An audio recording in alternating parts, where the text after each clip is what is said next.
하나님께서 우리에게 말씀하여 주시기를 원합니다. 그런 의미에서 옆 사람과 이렇게 인사했으면 좋겠습니다. 하나님께서 당신에게 말씀하실 것입니다. 시작. 아멘. 한번 더 합시다. 성령의 충만함을 받으십시오. 아멘.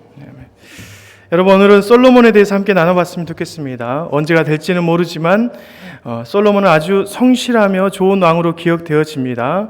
하지만 솔로몬은 밧세바의 아들입니다. 다윗의 죄악의 회개를 보여주는 그런 아들이죠. 솔로몬은 샬렘이라는 단어인 평화에서 유래된 이름입니다. 다윗이 죄를 회개하고 하나님과 평화를 이루는 것을 보고 나단은 그를 이렇게 불렀습니다. 여다디야, 여호와께서 사랑하심이라 라는 뜻이죠. 여호와께서 다윗과 화평하심을 보고 고백한 것입니다. 하나님께서 다윗을 다시 건져주시고 그를 이스라엘 왕으로 세워주신 거룩한 표징으로 태어난 아이가 바로 솔로몬이라는 것이죠. 그리고 솔로몬은 다윗의 왕위를 노리는 압살롬과 아다니아의 위협에서 하나님께서 직접 구해준 자입니다. 하나님께서는 솔로몬을 다윗의 왕의 후임으로 택정하셨습니다. 하나님께서 솔로몬의 모든 것을 인정했습니다. 하나님께서 주신 모든 약속이 그에게 임했다는 것입니다. 그런데 여러분, 그의 말년은 누구보다 안 좋은 모습이었습니다. 그렇게 은퇴했습니다. 많은 우상을 가나안 땅에 드리고 또 그것 때문에 이스라엘이 두 쪽으로 갈라지게 되었습니다. 우리는 이것을 보고 반드시 깨달아야 합니다. 어느 누구도 안전하지 못하다는 것을요. 여러분, 목사님 제가 구원 받겠습니까? 예? 저도 구원 받고 싶습니다. 하지만 그것은 확실하지 않습니다. 확실한 것은 여러분이 가는 천국을 저도 못 갈 수 있는 상황이 될 수도 있다는 것입니다. 그것은 정말 가능성이 있는 것입니다. 왜 그렇습니까? 솔로몬도 그랬거든요. 여러분, 저는 이것을 반드시 알고 내 마음속에 간직하고 살아야 합니다. 죄인인 나는 언제든지 하나님을 배신할 수 있겠구나. 여러분, 세상의 모든 지혜자들과 맞짱 떴던 사람이 바로 솔로몬입니다. 온 세계가 그의 지혜에 감동했습니다. 어떻게 보면 솔로몬은 지금 어떤 과학자보다 정말 뛰어난 지혜였습니다. 존스 홈킨슨보다 더 뛰어난. 왜냐하면 인터넷도 없었던 그 시대에 솔로몬의 지혜가 온 열방에 퍼졌습니다. 그리고 솔로몬을 만나러 직접 왔는데 얘기를 해보니까 성경에서 듣던 것보다 훨씬 더, 소문보다 훨씬 더 굉장한 사람이구나라고 고백을 하는 것이죠. 그런데 솔로몬이 실수를 했습니까? 안 했습니까? 했습니다. 그렇다면 목사님 제가 실수할까요? 안 할까요? 합니다. 그 실수를 인정하지 않고 하나님 앞에 회개하지 않으면 어떻게 되겠습니까? 구원받지 못합니다. 여러분이 천국 갈 때 저도 천국 갈 수 없습니다.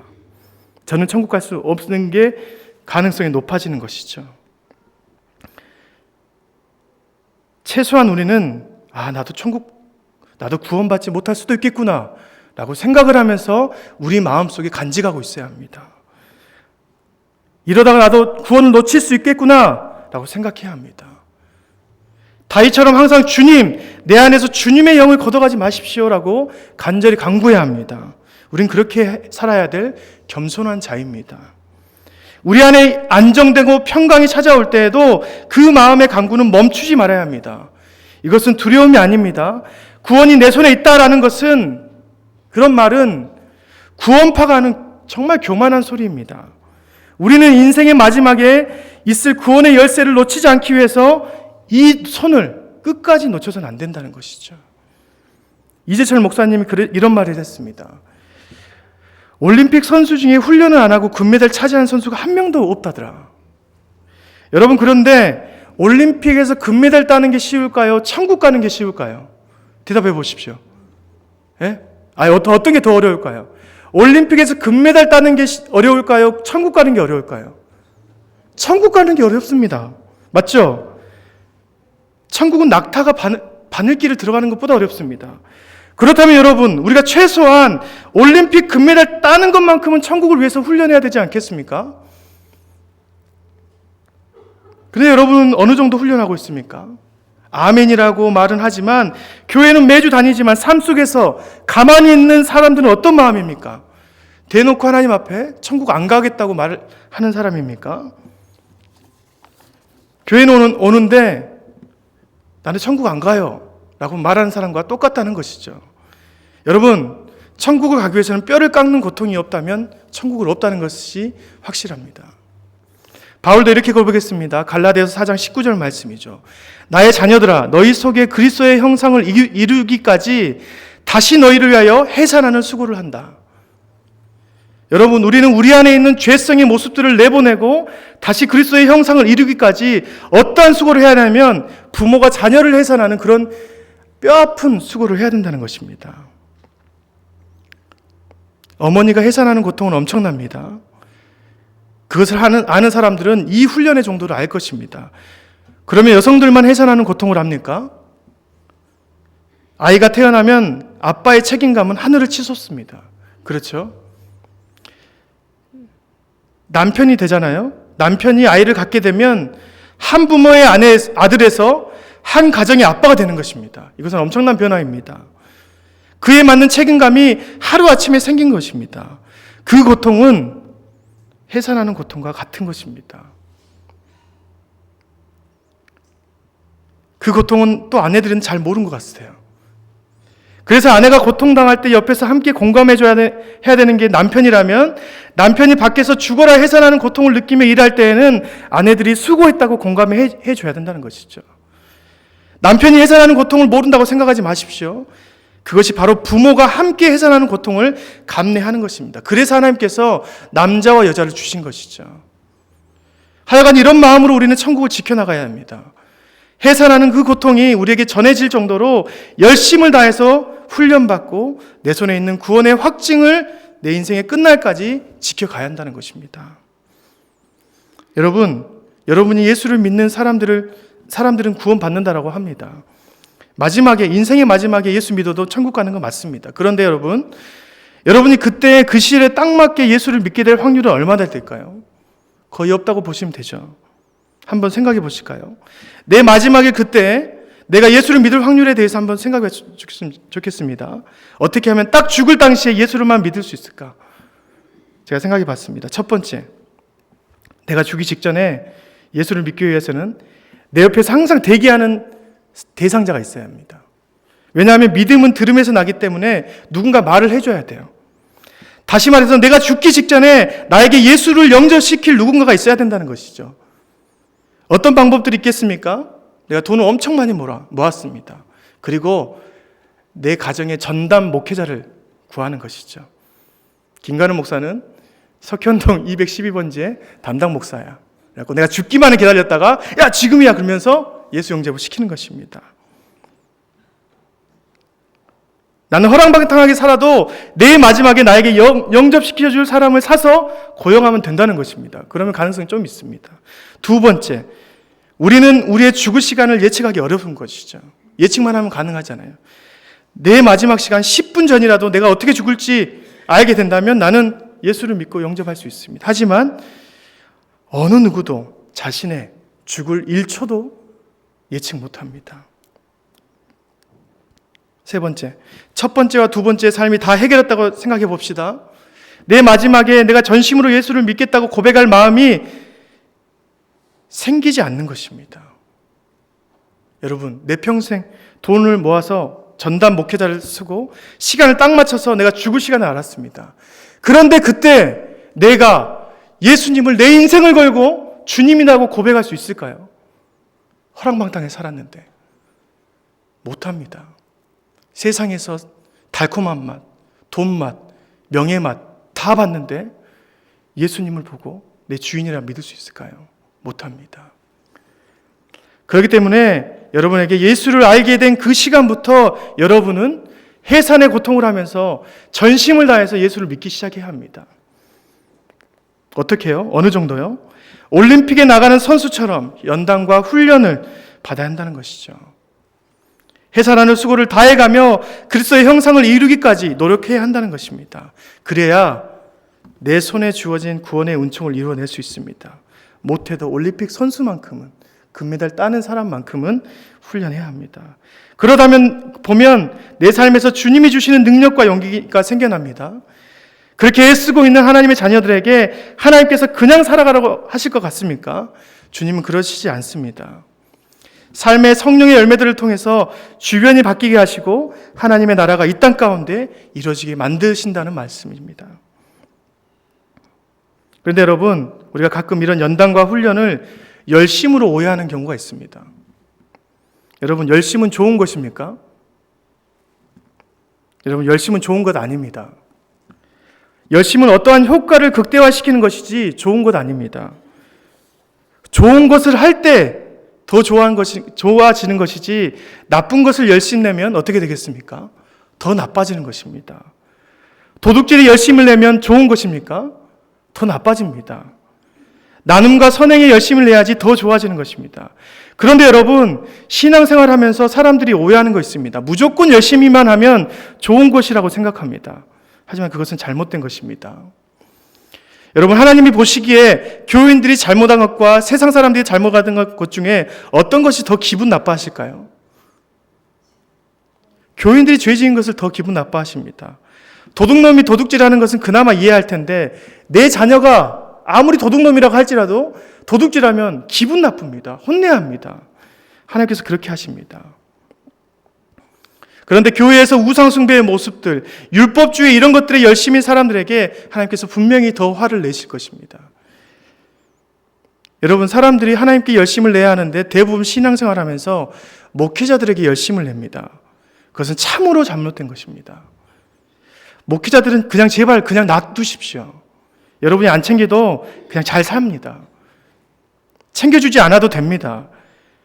그렇게 목회자들에게 열심을 내니까 결국 목회자들이 하나님이 되고 이 강단이 우상 숭배가 되고 목회자들의 범죄나 실수 때문에 교회가 무너지게 되는 것입니다. 여러분, 목회자들이 넘어진다고 교회가 무너지면 되겠습니까? 목회자들이 실수한다고 교회가 반으로 쪼개지면 되겠습니까? 그것은 목회자를 하나님처럼 섬기는 잘못된 열심 때문에 나온 것입니다. 여러분, 교회의 주인은 누구입니까? 하나님이십니다. 목회자가 무너진다고 하나님이 무너지십니까? 오히려 목회자가 무너지면 성도가 끌어안아줘야 됩니다. 다시 일어나야 된다고. 주님 앞에 나아가자고. 그래서 올바른 모습으로 주님을 끌어안을 수 있도록 훈련시켜야 합니다. 제가 담임 목사님이 우리 목회자가 쓰러지고 범죄하면 여러분이 손가락질하면서 내쫓는 게 아니라 품어줘야 합니다. 목사님 괜찮다고. 주님 앞에서 다 회개받을 수 있다고.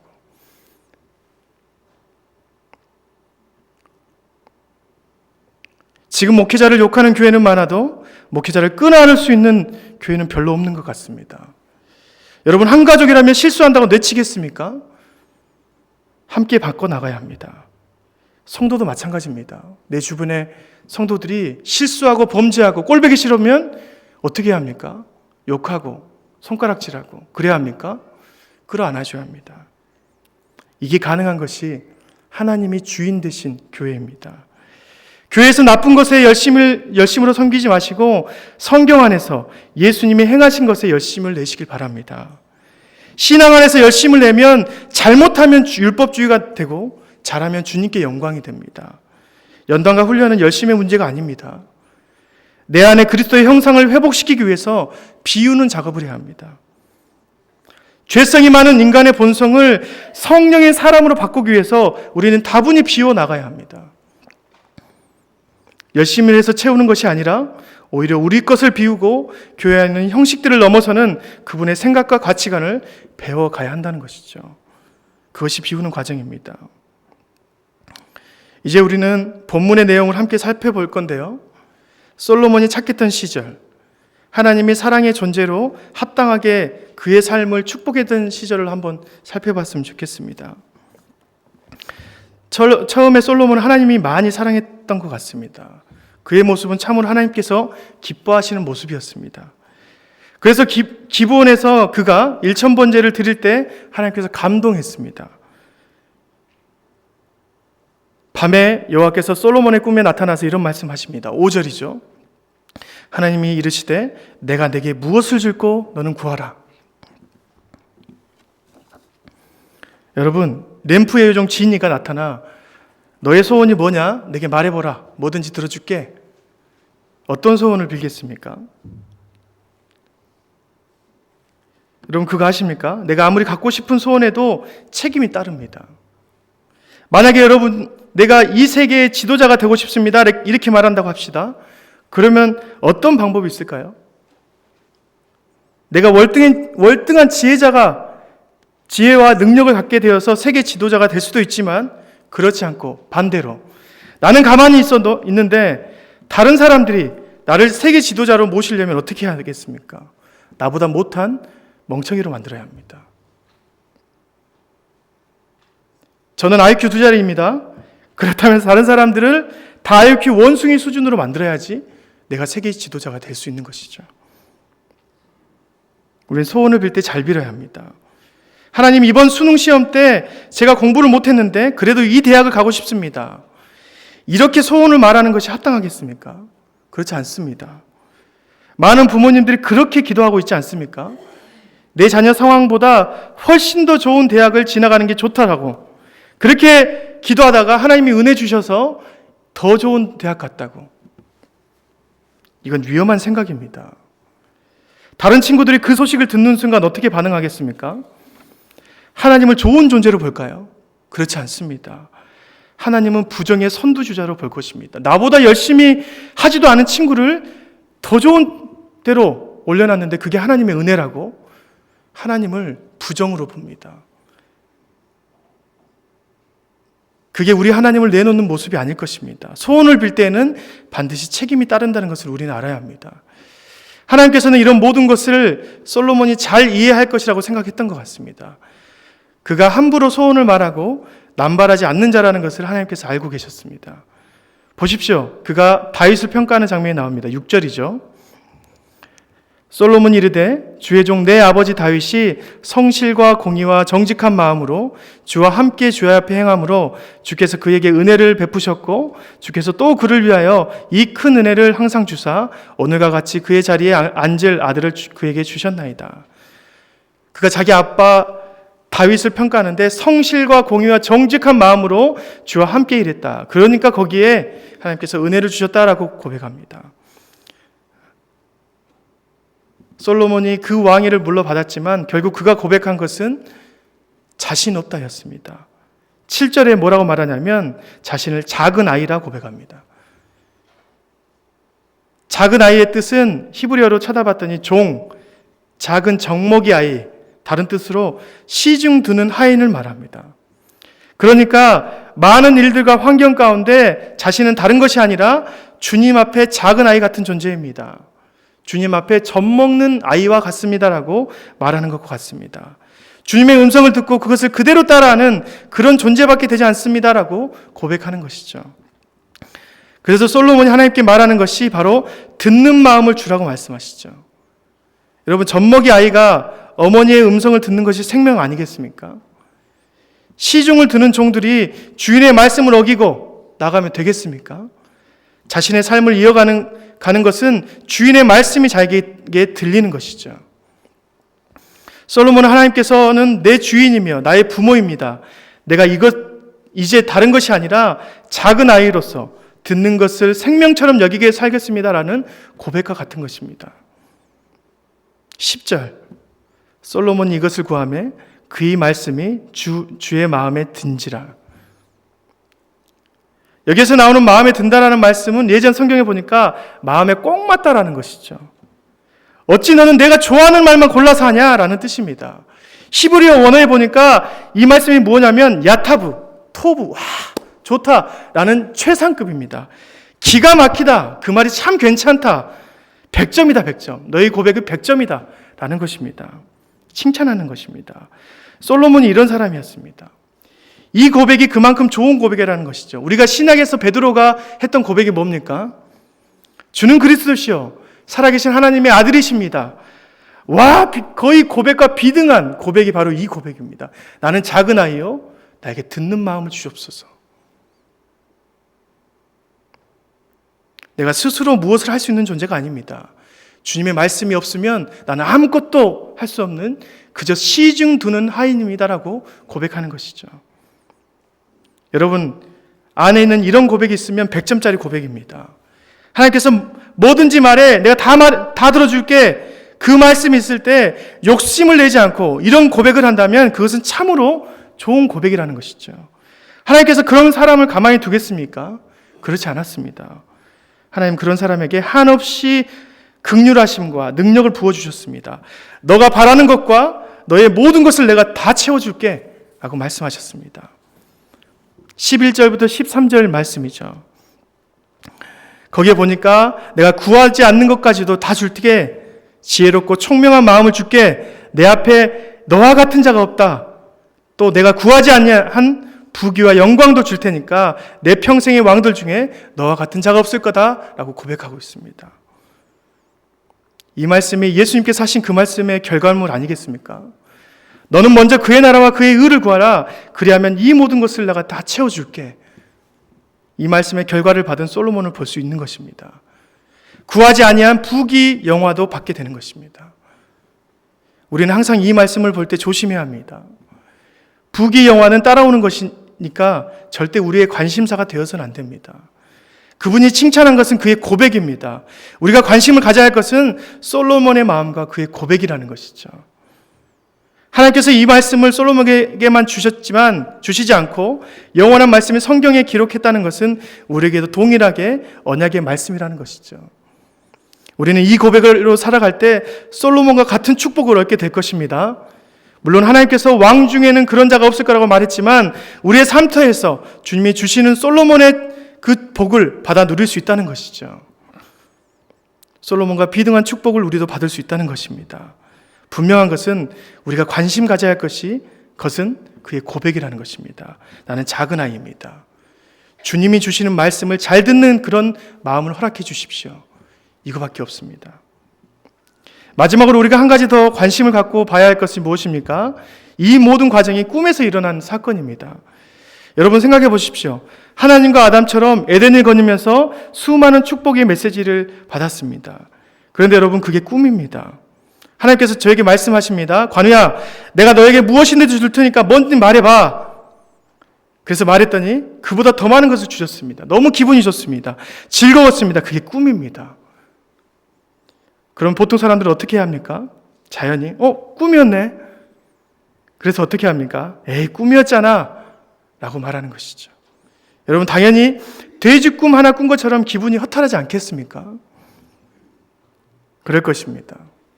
그런데 솔로몬은 그러지 않았습니다. 15절, 솔로몬이 깨어보니 꿈이었더라. 이에 예루살렘에 이르러 여호와의 언약궤 앞에 서서 번제와 감사의 제물을 드리고 모든 신하들을 위하여 잔치하였더라. 깨어보니 꿈이었습니다. 칭찬도 받고 하나님의 말씀이 꿈에서 나타났습니다. 이것은 대단한 것입니다. 어떻게 하면 이걸 하나님의 말씀으로 받을 수 있을까요? 꿈 하나 잘 꿔보고 복권 살 정도의 신앙이 아니라 자신의 인생을 걸고 그 축복을 받아 누리는 삶을 살았다는 것입니다.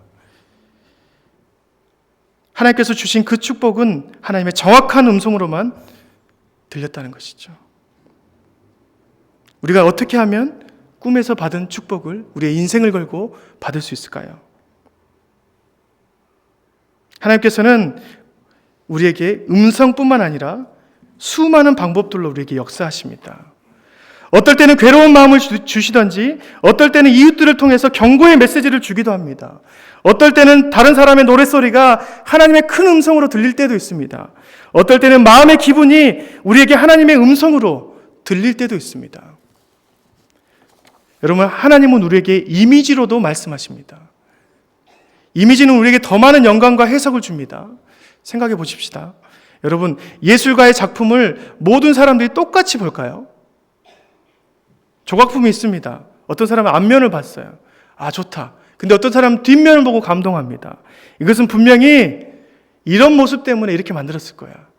수많은 해석들이 나옵니다. 그런데 그 해석들이 틀린 것입니까? 다 맞는 것입니다. 작가의 의도가 다 숨어 있는 것이죠.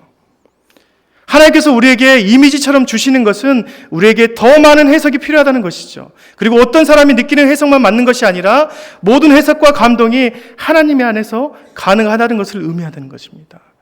신앙생활을 하면서 내 것만 좋은 것이라고 고집하는 것은 이것을 부정하는 것과 같은 것입니다. 또 한 가지, 우리에게 이미지로 주시는 하나님의 의미는 그것이 오래가기 때문입니다. 여러분, 우리 집에 피 흘리신 십자가가 그냥 큰 글씨로 벽에 써 있다고 생각합시다. 매번 보는 것이에요. 그런데 그것보다 우리 집에 진짜 이따만한 십자가에 피가 묻혀져 있습니다. 그걸 세워놨어요. 어떤 것이 더 많은 감동이 있을까요? 어떤 것이 더 많이 우리를 잡고 끌어갈까요? 이미지입니다. 글자보다 이미지입니다. 여러분이 기도하실 때 하나님께서 주신 이미지, 감동, 어떤 느낌 절대 포기하지 마십시오. 그것은 하나님의 음성입니다. 솔로몬이 꿈에서 봤던 그 음성, 대주꿈 정도로 생각하지 않고 그 꿈을 하나님의 말씀으로 받았기 때문에 그의 인생이 달라졌습니다. 그의 고백 가운데 있는 하나님의 꿈의 음성은 그에게 큰 도전과 열정을 불어넣었습니다. 하나님께서 축복을 그에게 주셨지만 그가 개꿈으로 받았다면 그 음성이 다 날아갔을 것입니다. 15절, 솔로몬이 깨어보니 꿈이더라. 이에 예루살렘에 이르러 여호와의 언약궤 앞에 서서 번제와 감사의 제물을 드리고 모든 신하들을 위하여 잔치하였더라. 꿈에서 주님께서 만나주시고 축복해 주시니까 언약궤 앞에서 번제와 감사의 제물로 하나님께 예배드렸습니다. 그걸로 끝나지 않고 사람들을 다 모아서 잔치를 벌였습니다. 내가 이렇게 살겠다는 공표이지요. 진심으로 자신의 인생을 하나님의 음성에 모두 걸었던 것입니다. 여러분의 삶에서 이런 모습들이 있었으면 좋겠습니다. 하나님께서 나에게 하신 그 작은 음성이 나의 삶의 흐름을 바꿔나갔으면 좋겠습니다.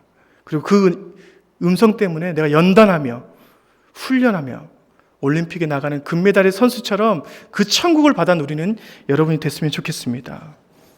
꿈에서 하나님께서 말씀하셨다고 좋은 꿈 꿨다고 생각하지 마시고 그것이 나의 삶의 인생의 큰 전환으로 생각하면서 주님이 준비하신 많은 일들과 축복들을 받아 누리는 여러분, 저와 여러분이 되시길 간절히 주님의 이름으로 축복합니다. 기도하겠습니다. 하나님 아버지 감사합니다. 귀한 말씀 정말 감사합니다. 우리가 주님의 앞에서 언제나 구원을 놓칠 수 있는 작은 자라고 고백할 수 있도록 도와주옵소서. 솔로몬이 고백했던 작은 아이입니다. 내게 듣는 마음을 허락하여 주시옵소서. 이 고백이 나의 인생을 걸고 나아가는 고백이 될 수 있도록 인도하여 주옵소서. 언제나 주님이 하신 그 말씀, 그 음성, 느낌, 이미지 내가 가지고 내 인생에 하나님을 떠나지 않는 그런 삶이 될 수 있도록 인도하여 주옵소서. 감사드리며 예수님의 이름으로 기도드립니다. 우리 찬송가 구역 찬양하시겠는